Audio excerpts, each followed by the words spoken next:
За проблемот на раноградинарите од Струмичко Банско треба да интервенира и Министерството за земјоделство, шумарство и водостопанство. Не може среде производствена сезона земјоделците да талкаат по институциите и бараат решение.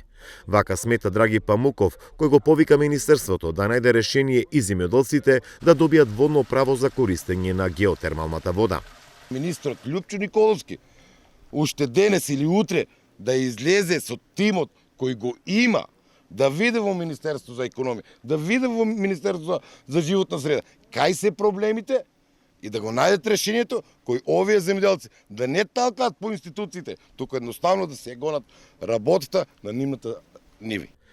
Од Министерството за земјоделство соопштија дека се запознаени со проблемот во населеното место Банско. Најавија дека ќе иницираат средба со Министерствата за животна средина и екологија, за да се најде решение земјоделците да ја користат геотермалната вода за загревање на пластениците.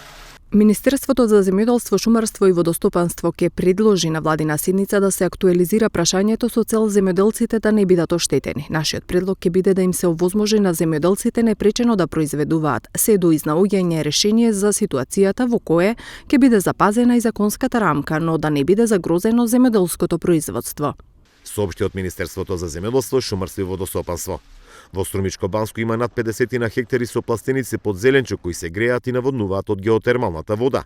Со оглед дека реонот има концесионер, Евана почна да не ги продолжува договорите за земјоделците за струја со која испомпуваат водата од бушотините.